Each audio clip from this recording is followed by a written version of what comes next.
Many English learners know the words top and above, but they often feel confused about when to say at the top of. They wonder, is it the same as on the top of? Or does it mean something different?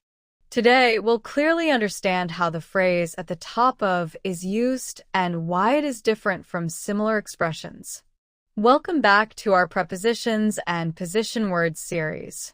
In the last episode, we learned out of, which shows movement from inside to outside.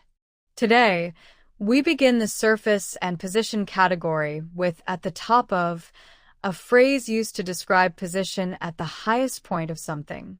At the top of means at the highest point or uppermost level of an object, place, or structure. It describes position, not movement. It often refers to a specific point or level rather than a surface. For example, she is standing at the top of the stairs.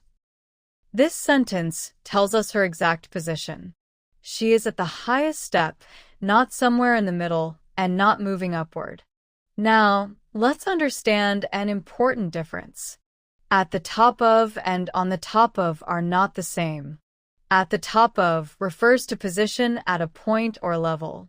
On the top of refers to something resting on a surface.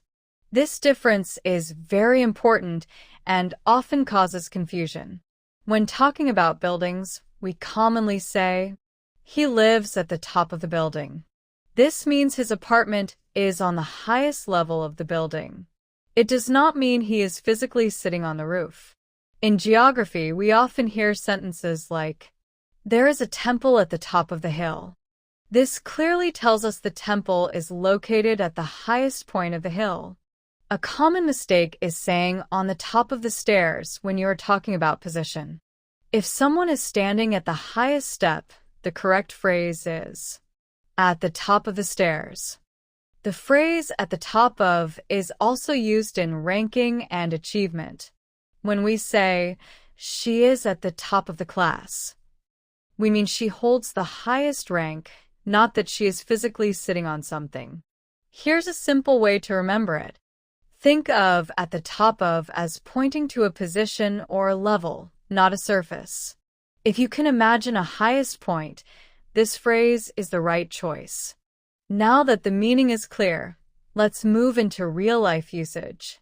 We'll look at 10 sentence examples and see how at the top of fits naturally in different situations. Let's start with a very clear physical example. He stood at the top of the ladder. This shows his position at the highest step of the ladder. Now, let's look at another familiar image. The flag is at the top of the pole. Here, the phrase shows the highest fixed position on the pole. Now, let's move from physical place to ranking. She is at the top of her class. This figurative use shows the highest academic position. Now, consider a simple written example. Write your name at the top of the page. This means the uppermost part of the page. Let's look at something indoors. There is a clock at the top of the door. This shows the clock is placed at the highest part of the door frame. Now, imagine a natural setting. There is a shelter at the top of the mountain. This clearly places the shelter at the mountain's highest point. Let's move to a modern example. The menu is at the top of the screen. Here, the phrase describes position on a display, not physical height. Now think about achievement. He reached the top of his career. This figurative use shows the highest level of success. Let's look at ordering. Her name is at the top of the list. This shows first position in order.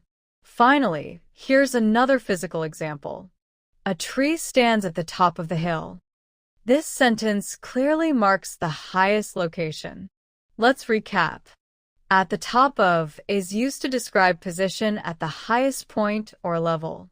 It works for physical places, written space, screens, and rankings.